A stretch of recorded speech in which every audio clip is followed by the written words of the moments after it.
O segundo livro dos Reis, capítulo 10. Na cidade de Samaria moravam 70 filhos do rei Acabe. Jeú escreveu cartas e as mandou às autoridades da cidade, aos líderes e às pessoas que tomavam conta dos filhos de Acabe. A carta dizia assim: vocês estão encarregados de tomar conta dos filhos do rei e têm carros de guerra, cavalos, armas e cidades cercadas de muralhas. Portanto, assim que receberem esta carta, escolham o melhor e o mais capaz dos filhos do rei, ponham no trono do pai e lutem para defendê-lo. As autoridades de Samaria ficaram apavoradas e disseram: como poderemos ir contra Jeú, se nem o rei Jorão, nem o rei Acasias conseguiram fazer isso? Aí o oficial encarregado do palácio e o oficial encarregado da cidade, junto com os líderes e as pessoas que tomavam conta dos filhos de Acabe, mandaram a Jeú esta mensagem: nós somos os seus criados e estamos prontos para fazer tudo o que o senhor disser. Porém, não vamos colocar ninguém como rei. Faça o que achar melhor. Então Jeú escreveu outra carta em que dizia o seguinte: se vocês estão do meu lado e estão prontos para seguir as minhas ordens, tragam as cabeças dos filhos do rei Acabe para mim, aqui em Jezreel, amanhã, a esta hora. Os 70 filhos de Acabe moravam com os principais cidadãos de Samaria que os estavam criando. Quando receberam a carta de Jeú, os líderes de Samaria mataram todos os 70 príncipes. Depois puseram as cabeças deles em cestos e as mandaram para Jeú em Jezreel. Foram contar a Jeú que as cabeças dos filhos de Acabe haviam sido trazidas. Então Jeú ordenou: façam com elas 2 montões do portão da cidade. E deixe que fiquem lá até amanhã cedo. Ele saiu de manhã, foi até o portão e disse ao povo que estava ali: fui eu que fiz uma revolta contra o rei Jorão e o matei. Vocês não são culpados disso. Mas quem foi que matou todos estes? Isso prova que vai acontecer tudo aquilo que o Senhor Deus disse a respeito dos descendentes de Acabe. O Senhor fez aquilo que prometeu por meio do seu servo Elias. Então Jeú mandou matar todos os outros parentes de Acabe que moravam em Jezreel e também todas as autoridades do seu governo, amigos íntimos e sacerdotes. Não escapou nenhum deles. Jeú saiu de Jezreel para ir até Samaria. No caminho, num lugar chamado Campo dos Pastores, ele encontrou alguns parentes do falecido rei Acasias de Judá e perguntou: quem são vocês? Somos parentes de Acasias. Estamos indo para Jezreel a fim de cumprimentar os filhos da rainha Jezabel e o resto da família do rei. Então Jeú ordenou aos seus homens: peguem essa gente, quero todos vivos. Eles os prenderam e os mataram perto de um poço que havia ali. Eram 42 ao todo e nenhum deles foi deixado vivo.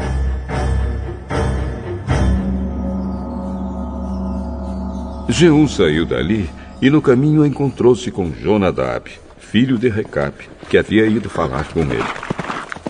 Jeú o cumprimentou e disse: Será que nós dois estamos pensando do mesmo jeito? Sim.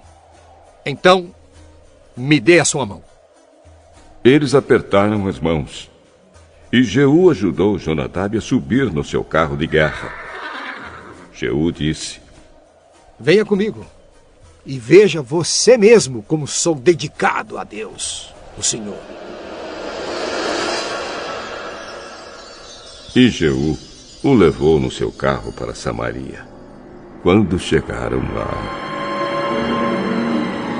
Jeú matou todos os parentes de Acabe. Não deixou nenhum vivo, conforme o Senhor tinha dito a Elias que ia acontecer. Jeú reuniu o povo de Samaria e disse: O rei Acabe serviu pouco o Deus Baal, mas eu servirei muito. Portanto, reúnam agora todos os profetas de Baal, todos os seus adoradores e todos os seus sacerdotes. Que não falte nenhum, pois eu vou oferecer um grande sacrifício a Baal. E quem não vier será morto.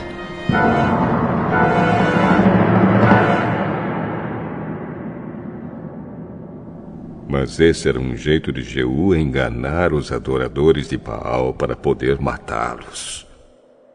Então Jeú deu a seguinte ordem: Anunciem um dia de adoração em honra do Deus Baal.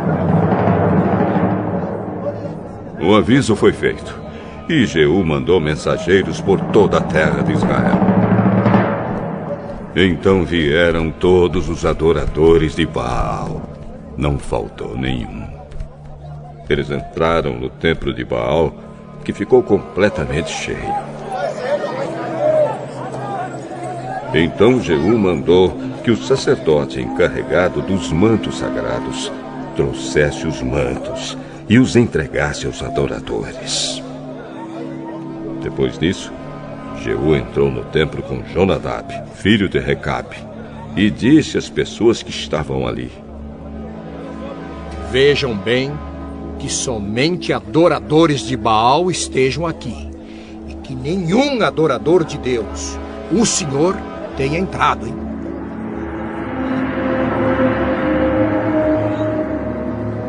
Aí ele e Jonadab entraram para oferecer sacrifícios e queimar ofertas a Baal. Jeú havia mandado que 80 homens ficassem do lado de fora, dando-lhes a seguinte ordem: Matem todas essas pessoas que vou entregar a vocês. Quem deixar uma delas escapar, pagará com a vida por isso. Assim que Jeú apresentou as ofertas, disse aos guardas e aos oficiais: Entrem e matem todos. Não deixem que nenhum escape. Eles entraram com as espadas na mão. Mataram todos e jogaram os corpos para fora.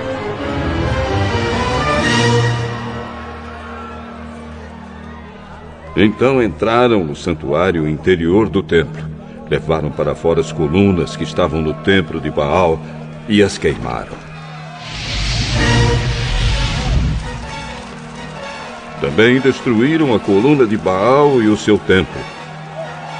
E fizeram esse templo virar uma privada, que existe até hoje. Foi assim que Jeú acabou com a adoração de Baal em Israel. Mas ele não abandonou os pecados do rei Jeroboão, filho de Nebate, que levou o povo de Israel a cometer o pecado de adorar os touros de ouro que ele havia colocado em Betel e em Dan. O Senhor Deus disse a Jeú: Você fez com os descendentes de Acabe tudo aquilo que eu queria que fizesse. Por isso prometo que até a 4ª geração os seus descendentes serão reis de Israel.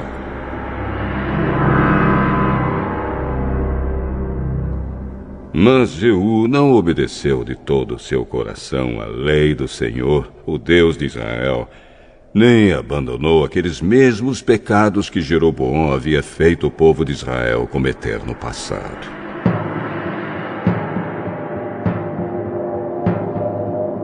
Nesse tempo, o Senhor Deus começou a diminuir o território de Israel.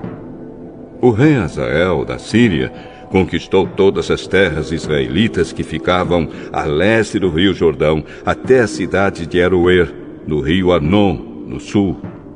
E isso incluía as regiões de Gileade e Bazã, onde moravam as tribos de Gade, Ruben e Manassés do leste. Todas as outras coisas que Jeú fez, e também os seus atos de coragem, estão escritos na história dos reis de Israel.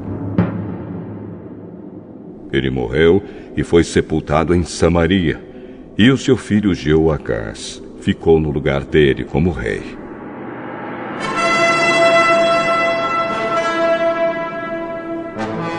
Jeú governou 28 anos em Samaria como rei de Israel.